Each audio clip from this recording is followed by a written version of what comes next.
नेपालमा भारतीय रको प्रभावमा हाम्रा नेपाली नेता परे, रले स्थापित गरिदिएका यी चाहिँ दास र दलालका रूपमा छन्। भारतका सहसचिव स्तरका नेतालाई विशेष तरिकाले चाहिँ निमन्त्रणा गरेर प्रधानमन्त्रीले भेट्नु भनेको त्यो राष्ट्रिय लज्जाको अवस्था हो। ठुलो षड्यन्त्र छ। षड्यन्त्र भन्दा पनि तपाईँको चाहिँ घिनलाग्दो हरकतै भयो नि त, छताछुल्लो भएर आयो नि। नेताहरूले दिल्लीमा गएर जो 12 बुँदे सहमति गरे त्यसबाट चाहिँ राष्ट्रघात भयो, यो देशद्रोही कदम हो। यी नेता दलाल भए, दास भए।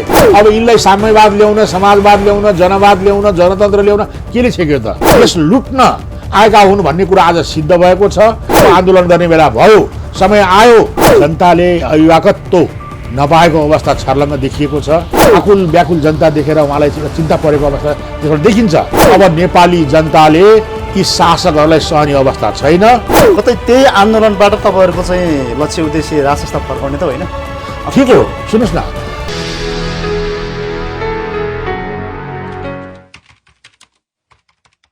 दर्शक महानुभावहरू नमस्कार, तपाईँहरू हेर्दै हुनुहुन्छ सुनौलो खबर। दर्शक मित्रहरू, आज हामीसँग समसामयिक विषयमा कुराकानी गर्नको लागि पुनरुत्थानवादी शक्ति नेपालका अध्यक्ष हुनुहुन्छ शेखरजङ रायमाझी। उहाँसँग विशेष कुराकानीमा हामी जोडिएका छौँ। शेखरजी, स्वागत छ यहाँलाई कार्यक्रममा। नमस्ते मनोजजी। र यतिखेर विजयादशमीको अवसर छ। देश विदेशमा छरेर रहनुभएका सम्पूर्ण दाजुभाइ दिदीबहिनीहरूमा यस महान पर्वको उपलक्ष्यमा मेरो शुभकामना म अर्पण गर्दछु र सबैको सुख शान्ति सुस्वास्थ्यको म कामना गर्दछु। आरामै हुनुहुन्छ? ठिक छु।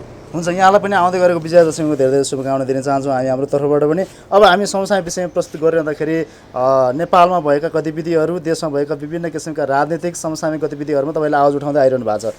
पछिल्लो समय भारतीय जासुसी संस्था रका प्रमुख सामन्त कुमार गोयलजी आउनुभयो, प्रधानमन्त्रीसँग भेटघाट गर्नुभयो, जानुभयो। यो विषयलाई तपाईँले कसरी लिनु भएको छ शेखरजी? राम्रो प्रश्न सोध्नुभयो, यसको लागि यहाँलाई धेरै धेरै धन्यवाद छ। हेर्नुहोस् न, यो एउटा बडा राष्ट्रिय लज्जाको विषय हुन गएको छ। कसरी? अब यो देश हामीले हिजोदेखि हामीले जो आरोप लगाइरहेका थियौँ, जनतालाई हामीले सुसूचित गरिरहेका थियौँ कि नेपालमा भारतीय रको प्रभावमा हाम्रा नेपाली नेता परे, जसले गर्दाखेरि आज यिनीहरू रले स्थापित गरिदिएका यी चाहिँ दास र दलालका रूपमा छन् भनेर जो हिजोदेखि हामीले आरोप लगाएको हो, त्यो कुरो फेरि पुनः सिद्ध भएको छ। भेट्दैमा त्यो कुरा सिद्ध भएको मान्न सकिन्छ? होइन, यस्तो नि त, प्रधानमन्त्रीले त यत्रो अहिले हाम्रो सिमाना विवाद पनि छ होइन, नजिकको छिमेकी राष्ट्र हो। त्यहाँ त तपाईँको चाहिँ कूटनीतिक कौशलता प्रयोग गरेर आफ्ना लेभलका चाहिँ नेताहरूसँग प्रधानमन्त्रीले प्रधानमन्त्री अथवा परराष्ट्र मन्त्री होइन सँग चाहिँ वार्ता गर्नुपर्ने ठाउँमा यिनीहरूले के गरे भन्नु होला भने सामन्त गोयलले नै भन्नुभयो कि उहाँ चाहिँ नेपालको प्रधानमन्त्रीले बोलाएर आउनुभएको, बुझ्नुभयो।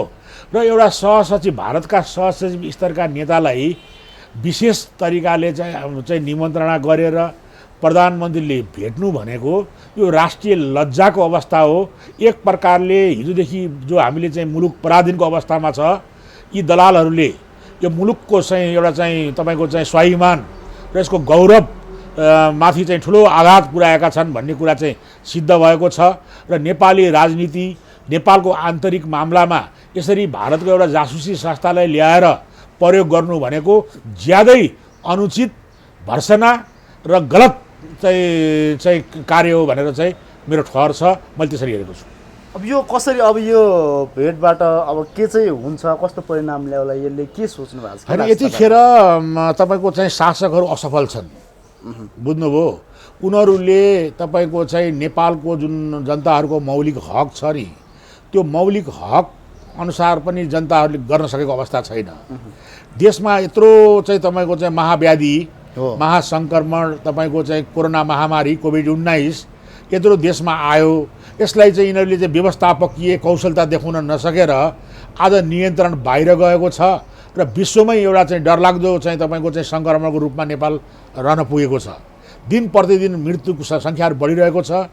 तपाईँको चाहिँ सङ्क्रमितहरू बढेका छन् र तपाईँको चाहिँ देशमा के छ भन्नु होला भने धेरै मान्छेहरू भोका नाङ्गा भएको अवस्था छ।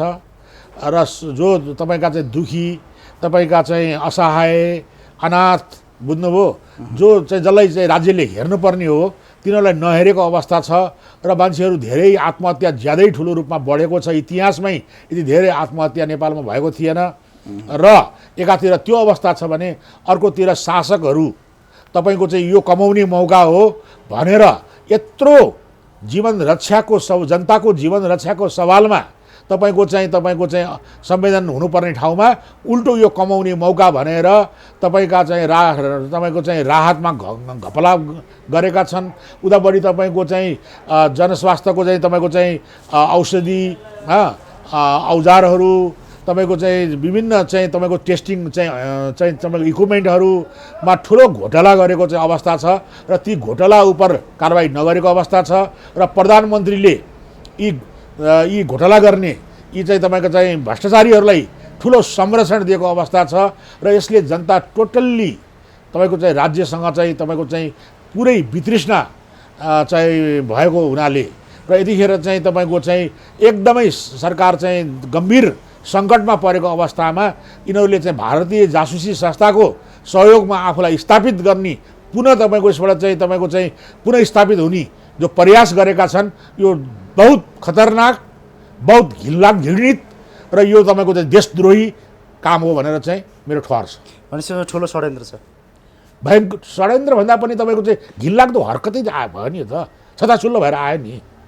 यसले के हुन्छ भनौँ न, अब चाहिँ देशमा कस्तो किसिमको प्रभाव पार्छ, देशका नागरिकहरूलाई कस्तो प्रभाव पार्छ, जुन किसिमले एउटा कोरोनाको माहौललाई लिएर तपाईँले बताउनु भयो। तर ठ्याक्कै यो कारणले गर्दाखेरि यो भेट हुनुको कारण यो हो र यसले यस्तो परिणाम ल्याउँछ, यो कारणले चाहिँ यो भेट भएको हो भन्ने। एक त तपाईँको के छ भन्नु होला भने एउटा सहसचिव स्तरको चाहिँ तपाईँको चाहिँ एउटा जासुसी संस्थाबाट कुनै पनि राज्य शासक सञ्चालित हुन्छन् भने त्यो पराधीनको अवस्था हो, बुझ्नुभयो।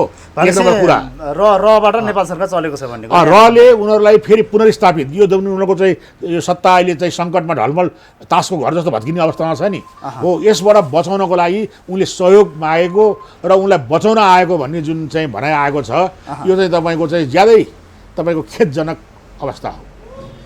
अब तपाईँहरू एउटा अभियानको रूपमा भनौँ, एउटा चाहिँ पार्टीगत रूपमा अगाडि बढिरहनु भएको छ है, आवाजहरू उठाइरहनु भएको छ। अब यस्तो बेलामा तपाईँहरूको भूमिका चाहिँ के त? अब तपाईँहरूले देख्नुभएको कुरा छ, यस्तो यस्तो भइरहेछ भन्ने तपाईँहरूलाई पनि थाहा पनि छ, बोलिरहनु पनि भएको छ। तर खोइ त अब के चाहिँ तपाईँहरूको भूमिका, के तपाईँहरूको पनि केही न केही त यहाँ दायित्वहरू त होला नि? हो, यो महत्त्वपूर्ण चाहिँ प्रश्न गर्नुभयो। ठिक हो, हामीले 62 सालदेखि जब यी तथाकथित यी नेताहरूले दिल्लीमा गएर जो 12 बुँदे सहमति गरे त्यसबाट चाहिँ राष्ट्रघात भयो, यो देशद्रोही कदम हो, यी नेता दलाल भए, दास भए र यिनले अब यो मुलुकलाई सङ्कट निम्त्याउँछन् भनेर चाहिँ जुन हामीले आरोप लगाएका थियौँ त्यो कुराहरू क्रमशः देखियो। र यतिखेर राज्यले तपाईँको चाहिँ जनताप्रतिको जो जिम्मेवारी छ, जो संवेदनशीलता अपनाउनु पर्ने हो, त्यो गैर जिम्मेवार हुनाले यस्ता सत्ता रहनुहुन्न भनेर हामीले बार बार जनताका सत्य र तथ्य लिएर गएका थियौँ र जुन कुरा आज प्रमाणित भएको छ। आज ठुलो जनसमूहहरू चाहिँ यो तपाईँको चाहिँ सत्तासँग उनीहरूको सम्बन्ध विच्छेद भएको छ र अब राष्ट्रवादी, देशभक्त, इमान्दार, दक्ष मान्छे चाहिँ सत्तामा आउनुपर्छ र यस प्रकारको चाहिँ गैर जिम्मेवार तपाईँको घृणित सत्तालाई विस्थापित गर्नुपर्छ भन्ने हाम्रो चाहिँ भनाइ थियो। खै त त्यस्तो व्यक्तिहरू आउने कहिले त? अब आउँछ भन्नु भएको छ, 65 सालदेखिको त्यो समयदेखि हामी विरोध गरिरहेछौँ भन्नुभएको छ, 15 वर्ष बितिसक्यो। हो, जनतालाई साम्यवाद, समाजवाद, सामाजिक न्याय का नारा दिएर यिनीहरूले जो चाहिँ तपाईँ गुलिया मिठा सपनाहरू बाँडेका थिए नि, जनता भ्रमित भएका थिए र त्यो भ्रमित भएको जनतालाई हामीले चाहिँ तपाईँको जबसम्म यिनीहरू सत्तामा 2/3 आएन तबसम्म यो कुरा जनतालाई हामीले चाहिँ चित्त बुझ्न सकेका थिएनौँ। जब यिनीहरू चाहिँ 2/3 आएर चाहिँ तपाईँको सत्तामा पुगे नि, अब यिनलाई साम्यवाद ल्याउन, समाजवाद ल्याउन, जनवाद ल्याउन, जनतन्त्र ल्याउन केले छेक्यो त होइन? तर यिनीहरू ल्याएनन् नि, यी सब झुटा कुरा थिए। यो जनतालाई तपाईँको चाहिँ गलत कुराहरू गरिएको थियो होइन।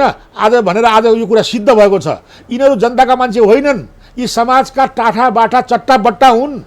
यिनले तपाईँको राष्ट्र बनाउन, यिनले देशको माटोले तपाईँको चाहिँ को प्रतिको यिनीहरूको चाहिँ ध्यान छैन। यिनीहरू आफू बन्न, आफ्ना परिवार बन्न, आसेपासे बन्न र यिनीहरू चाहिँ तपाईँको चाहिँ यसरी देश लुट्न आएका हुन् भन्ने कुरा आज सिद्ध भएको छ र यी कुराहरू हामीले जनताका तहमा पुर्याइरहेका छौँ, सत्यतथ्य ल्याइरहेका छौँ।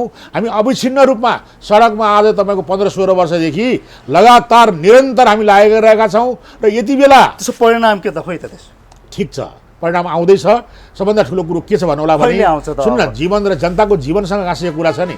महामारी रोग छ, विश्वभरि यो चाहिँ यसको सङ्क्रमण छ, नेपालमा पनि छ, दुनियाँले औँल्याइरहेका छन्। यो बेलामा हामीले जनतालाई कोरोनाको महामारीमा सङ्क्रमण गराउने त कुरा आउँदैन नि। त्यसकारण हामीले जीवन रक्षाको लागि केही दिन इन्तजार गरेका छौँ, तर हामी चुप लाएर बसेका छैनौँ। हामीले चाहिँ प्रत्येक तपाईँका चाहिँ यी स्क्यान्डलहरूमा, प्रत्येक हत्कण्डाहरूमा हामीले चाहिँ तपाईँ यसलाई चाहिँ उजागर गरेर जनसमक्ष पुर्याइरहेका छौँ। र अब हामी दसैँ तिहार तपाईँको यो चाडपर्वको बेला पनि छ र जनताहरूलाई तपाईँको चाहिँ रोगको चाहिँ एउटा सङ्क्रमण पनि छ र यसबाट चाहिँ हामी चाहिँ तपाईँको कसरी जनतालाई सुरक्षित गर्ने भनेर जनचेतना, जनताहरूलाई चाहिँ तपाईँको चाहिँ यो सब कुरा जानकारी गराएर तपाईँको हामी हिँडिरहेका छौँ। र अब यो दसैँ तिहार लगत्तै हामीलाई देशभरिबाट ठुलो दबाब छ, हामीलाई सुझाव पनि छ र हामीलाई तपाईँको चाहिँ उत्साह पनि गरेका छन् कि अब आन्दोलन गर्ने बेला भयो, समय आयो, अब यो आन्दोलनको समय आयो। अब दसैँ तिहार लगत्तै छठपछि हामी आन्दोलनको बिगुल फुक्दैछौँ। ठिक छ, नागरिकहरू सचेत भयो अथवा नागरिकहरू तपाईँहरूको पक्षमा भयो अथवा नागरिकहरू आउँछन् भनेदेखि त्यो नागरिकहरूको आफ्नो स्वतन्त्रताको कुराकानी भयो र त्यो दिन पनि हामी पर्खि नै रहेका छौँ। त्यो दिन पनि हामी आएको खण्डमा फेरि बातचित गरि नै रहनेछौँ। अब राज संस्था पुनर्स्थापनाको लागि अगाडि बढिरहनु भएको छ, तपाईँहरू अन्तर लागि परिरहनु भएको छ। केही समय अगाडि मात्रै पूर्व राजा ज्ञानेन्द्र शाहको एउटा विज्ञप्ति आयो, दसैँ तिहारलाई लक्षित गरेर आम नागरिकहरूमा एउटा सम्बोधन गर्नुभएको छ। त्यो विषयलाई कसरी लिनुभएको छ यहाँले त्यो पनि बताइदिनुहोस्। राम्रो, यो बहुत राम्रो प्रश्न गर्नुभयो। महाराजबाट विजयादशमीको शुभकामना चाहिँ को विज्ञप्ति आयो, मतलब सन्देश आयो र त्यो सन्देशमा चाहिँ के देखिन्छ भने राजा ज्यादै चिन्तित अवस्थामा हुनुहुन्छ। देशको जुन परिस्थिति छ, एउटा जनताले अभिभावकत्व नपाएको अवस्था छर्लङ्ग देखिएको छ र तपाईँको चाहिँ जनताको जीवधन, तपाईँका चाहिँ यत्रो रोगको सङ्क्रमणबाट यत्रो तपाईँको जनताले रोजगारी गुमाएका छन्, रोगी भएका छन्, आत्महत्या बढेको छ। यो अवस्थामा राज्यले जनता त्यो ठाउँमा समस्यामा पुग्न नसकेको अवस्थाले आकुल व्याकुल जनता देखेर उहाँलाई एउटा चिन्ता परेको अवस्था त्यसबाट देखिन्छ र उहाँले चाहिँ यो देशको चाहिँ समस्यालाई चाहिँ हामीले चाहिँ हाम्रो मौलिकता, हाम्रो संस्कृति र प्रकृतिलाई ध्यानमा राखेर चाहिँ यसको समाधान खोज्न चाहिँ जरुरी छ भन्ने कुरा चाहिँ इङ्गित गरिबक्सेको छ र यो कुरोलाई वर्तमान शासकहरूले बुझ्नु जरुरी छ। र म के भन्छु भने अब ढिलो नगरौँ। यदि देशको माया छ भने, यदि देश बनाउनु छ भने हिजो जति पनि तपाईँहरूले गल्ती गर्नुभयो त्यसबाट आत्मआलोचना गरेर अब देश बनाउनको लागि साझा तपाईँको चाहिँ ऊ निर्वाह गरेर, साझा जिम्मेवारी निर्वाह गरेर आउनुहोस् भन्ने मेरो चाहिँ उहाँलाई अनुरोध छ। यदि आउनुहुन्न भने देशको यो अवस्था, सीमा हाम्रा मिचिएको, जनताहरूको जीवन रक्षा हुन नसकेको, प्रकृति सम्पदाहरूको ठुलो विनाश भएको, रोजगारी जनताले गुमाएको र राज्यले हेर्नुपर्ने दायित्व तपाईँको चाहिँ सर्वोच्चको आदेश को अपेलना भएको र संविधान अनुसार पनि यही भइरहेको, संविधान अनुसार पनि नचलेको, संविधानलाई को धोती लगाएको अवस्थामा अब नेपाली जनताले यी शासकहरूलाई सहने अवस्था छैन र त्यसको लागि चाहिँ अब चाहिँ महाराधिराजको चाहिँ एउटा चाहिँ जुन एउटा सद्भावना छ यसलाई बुझेर हैन चाहिँ गर्नुहोस् भन्ने चाहिँ हाम्रो चाहिँ तपाईँको सुझाव छ।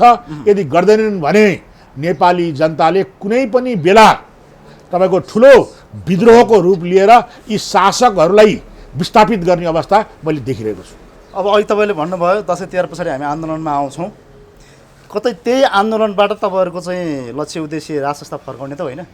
ठिक हो, सुन्नुहोस् न, राज संस्था फर्काउने त हाम्रो प्रथम तपाईँको चाहिँ लक्ष्य नै हो र राज संस्था फर्किसकेपछि अहिले तपाईँले जुन जुन कुराहरू गर्नुभयो, बेरोजगारीदेखि लिएर सीमाका कुराहरूदेखि लिएर जुन यो समस्याहरू सबै हट्छ?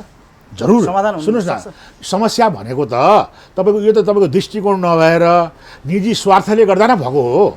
यदि माटोलाई केन्द्रमा राखेर, राष्ट्रलाई केन्द्रमा राखेर सोच्ने हो भने यसका सजिलो समाधान छ।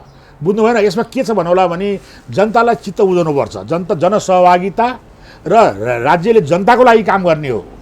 शासक भनेका जनताका सेवक हुन्, बुझ्नुभयो शासकहरू भने जनताका मालिक होइनन् र यिनीहरूले चाहिँ तपाईँको चाहिँ सर्वहाराको नाममा श्रमजीवीको नाममा सामन्ती प्रथालाई गाली गर्दा गर्दै यी महासामन्त निस्किए र यिनले यस्तो किसिमको राज्य प्रणाली ल्याए यस्तो संविधान बनाए जुन यो मुलुकले थेक्न नसक्ने बुझ्नुभयो 8-9 खरबको चाहिँ तपाईँको चाहिँ हाम्रो आम्दानी भएको ठाउँमा 15-16 खरब खर्च साधारण खर्च गर्ने गरेर चालु खर्च गर्ने गरेर जुन संविधान ल्याए यो संविधानले त मुलुकलाई माइनस माइनस माइनसमा पुर्याएर देशलाई तपाईँ ऋणात्मक बनाएर असफल बनाएर पराधीन बन्छ भन्ने कुरा त शुद्ध सिद्ध तथ्य छ यो मैले भनेको कुरा हो र आज काङ्ग्रेसकै नेताहरू आज कम्युनिस्टकै नेताहरूले भनिरहेका छन् त्यसकारण बुझ्नुभयो यो संविधान तुरुन्त विस्थापित गरेर तपाईको चाहिँ नेपाली जनताको चाहना र भावना अनुसार नयाँ संविधान निर्माण गर्नुपर्छ र यो देशलाई बचाउने यो देशलाई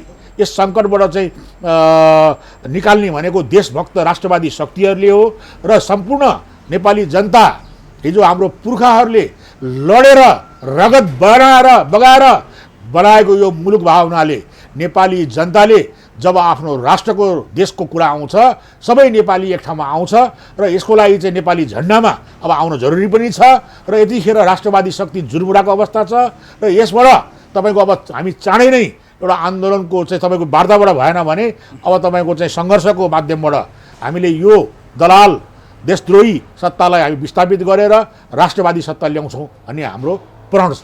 आन्दोलनमा सामेल को हुन्छन् अब अन्य तपाईँहरूको भनौँ अन्य अभियानहरूदेखि लिएर अन्य पार्टीहरूको पनि सहभागिता ठिक छ। अहिले तपाईँको हाम्रो सम्पर्कमा 1061 सङ्गठनहरू आएका छन्। 1061 सङ्गठनहरू त्यसमा धेरै राष्ट्रवादी सङ्गठन छन्, देशभक्त सङ्गठन छन्, प्रजातान्त्रिक शक्तिहरू छन्, तपाईँको चाहिँ वामपन्थी शक्तिहरू छन्, प्रगतिशील शक्तिहरू छन्। सबैजना बदमास त छैनन् नि। काङ्ग्रेसका 1000, 2000, 5000 बदमास होलान्, कम्युनिस्टका 1000, 2000, 5000 बदमास होलान्, बाँकी त तपाईँको चाहिँ यो देश लुटेका छैनन् नि, उनीहरूलाई त देशको माया छ नि। त्यस कारण हामीलाई आज तिनै प्रजातन्त्रवादी शक्तिहरू काङ्ग्रेसका साथीहरू कम्युनिस्टका साथीहरूले अब भएन, अब तपाईँहरू आन्दोलन अगाडि बढाउनुहोस्, तपाईँहरूलाई साथ दिन्छु भनेको अवस्था छ। त्यसकारण हामीले तपाईँको ल्याउन साथ दिन्छु भनेको अवस्था छ। यो संविधान ध्वंस गर्नको लागि छ र राजालाई पनि उनीहरूले के भनिरहेका छन् भने हामीलाई एउटा प्रश्न के आछ भने तपाईँहरूले डेमोक्रेटिक वेमा जानुहुन्छ कि जानुहुन्न भन्ने प्रश्न छ। तर हाम्रो जवाफ के छ भने यो 21औं शताब्दी हो, बुझ्नुभयो। हामी आज यो सभ्य र सुसंस्कृत समाजको जुन जनअधिकार छ नि त्यसको पक्षमा छौँ, हामी आवधिक निर्वाचनको पक्षमा छौँ, अभिव्यक्ति स्वतन्त्रताको पक्षमा छौँ, हामी तपाईँको चाहिँ प्रेस स्वतन्त्रताको पक्षमा छौँ, मानव अधिकारको पक्षमा छौँ। तर हामी चाहिँ के भन्छौँ भने जसरी कार्यपालिका न्यायपालिका व्यवस्थापिकाको जुन एउटा चाहिँ सन्तुलन हुनुपर्ने हो, स्वतन्त्र हुनुपर्ने हो, त्यो स्वतन्त्र गर्छौँ र राज्यका जति पनि तपाईँको चाहिँ संस्थाहरू छन् नि, तपाईँको जस्तो चाहिँ तपाईँको चाहिँ अख्तियार भयो, तपाईँको सर्वोच्च अदालतहरू भए, प्रहरी भयो, तपाईँको चाहिँ विभिन्न चाहिँ निर्वाचन आयोग भयो, यी संस्थाहरूलाई हामी स्वतन्त्र राख्छौँ। यी स्वतन्त्र राख्छौँ, यिनीहरूलाई दलको चाहिँ तपाईँको चाहिँ अन्डरमा राखेर हामी एकतन्त्रीय शासन, सर्वसत्तावाद, निरङ्कुशता, अधिनायकवादको विपक्षमा छौँ र हामी राजासहितको पूर्ण लोकतन्त्र, सूक्ष्म लोकतन्त्रको पक्षमा छौँ। यसको लागि चाहिँ हामी सबैलाई यो साझा मुद्दा तय गरेर अब तपाईँको चाहिँ आगामी तपाईँको सङ्घर्षमा एकसाथ अगाडि बढ्ने भन्ने चाहिँ हामीहरूको सरसल्लाह भइरहेको छ। तपाईँ राजा ल्याउँछु भनेर यसरी आन्दोलन गर्ने तयारीमा हुनुहुन्छ। पूर्व राजा ज्ञानेन्द्र शाहले जनताले चाहेको खण्डमा देशले मागेको अवस्थामा म आउनको लागि तयार छु भनेर त भनिरहनु भएको छ। तपाईँहरूको राजासँग कोअर्डिनेसन कस्तो छ? तपाईँहरूले आन्दोलन गरेरै राजा आउनुहुन्छ अथवा उहाँको इच्छा पनि केही हुनुपर्छ कि के छ? होइन, राजाको व्यक्तिगत त मैले धेरै मिडिया बोलिसकेँ, उहाँलाई सत्ता र शक्तिप्रति आसक्ति छैन। तर उहाँ पृथ्वीनारायण शाहको वंशज भाग उत्तराधिकारी भएको हुनाले यो मुलुकको तपाईँको आधारको भार उहाँले वहन गरिबसेको छ र उहाँले हिजो गद्दी छोड्दाखेरि पनि, परित्याग गर्दाखेरि पनि म यो मुलुकको आधारको भार सम्हाल्छु र म नेपाली माटोमा समर्पित छु भनेर हुकुम भएको थियो। त्यसकारण राजाको जहाँसम्म विषय छ नि, यो राजाको व्यक्तिगत विषय होइन, यो हामी 3 करोड नेपालीको विषय हो। राजाको महत्त्व राजाको लागि मात्रै होइन, 3 करोड नेपालीको लागि राजाको महत्त्व भएको हुनाले यो हाम्रो विषय हो, यो हाम्रो माटोको विषय हो र हामी यो माटोबाट परिचालित हौँ। त्यसकारण हामीले हाम्रो देशको अखण्डताको लागि, हाम्रो राष्ट्रिय एकताको लागि हामीले चाहिँ साझा तपाईँको चाहिँ एउटा चाहिँ अवधारणा बोकेको नेपाली राष्ट्र संस्था जो नेपालको इतिहासदेखि नेपालको निर्माता शक्ति हिजो हाम्रो पिता पुर्खाले साथ दिएको पृथ्वीनारायण शाहको वंशज र हामीले स्थापित गरेर हाम्रो मुलुक सुरक्षित गर्नुपर्छ भन्ने हाम्रो मान्यता हो। र यो कुरो चाहिँ अहिले विगतका यो 15 वर्षको गणतन्त्रकाल 30 वर्षको चाहिँ तपाईँको चाहिँ लोकतन्त्रकाल भनेर जुन भनिएको छ, यो कालमा जुन किसिमले नेपालीहरूको राज्यकोष लुटियो, जुन किसिमले नेपालीहरूको चाहिँ तपाईँको चाहिँ जीवनमा कुनै परिवर्तन आएन, नेपालीहरू झन् दरिद्र भएर गए, नेपालीको अवस्था झन् खस्क्यो, झन् असहाय भए। यसले त झन् राजतन्त्रको महत्त्व बढाएको छ। तर स्वयं राजा पनि लोकतन्त्रवादी भएको हुनाले राजासहितको लोकतन्त्र, बुझ्नुभयो, आउनुहोस् न, काङ्ग्रेस आउनुहोस्, कम्युनिस्ट आउनुहोस्, कुन किसिमको लोकतन्त्र होइन, कस्तो किसिमको लोकतन्त्र राम्रो हुन्छ भनेर चाहिँ नेपाली जनताको चाहिँ चाहना र भावनालाई समेत आत्मसात गरेर नयाँ संविधान बनाऊ, नयाँ तरिकाले चाहिँ राज्य प्रणाली चाहिँ लगाउँ र नयाँ किसिमले चाहिँ तपाईँको चाहिँ यो देशको चाहिँ तपाईँको चाहिँ मुक्तिको लागि, देशको समृद्धिको लागि, आम नेपालीको सुख र सन्तुष्टको लागि चाहिँ नयाँ कदमको लागि चाहिँ आउनुहोस् भन्ने हाम्रो आह्वान छ। र यसको लागि चाहिँ हामी आम दाजुभाइ दिदीबहिनी बुवा आमालाई पनि हाम्रो अनुरोध छ, अब यतिखेर मुलुकको यो सङ्कटबाट हामी एक ठाउँमा आएर मात्रै पार लगाउन सक्छौँ। यसको लागि मेरो तर्फबाट पनि विनम्र अनुरोध छ। हुन्छ, यहाँलाई महत्त्वपूर्ण समय विचारको लागि धेरै धन्यवाद छ खजङ राईमाझी। समसामयिक विषयसँग सम्बन्धित गरेर हामी आगामी दिनमा पनि नागरिकहरूलाई सुसूचित गराउने क्रममा जोडिने रहनेछौँ। यहाँले पनि मेरो कुरा राख्ने मौका दिनुभयो, यसको लागि यहाँलाई धेरै धेरै धन्यवाद छ।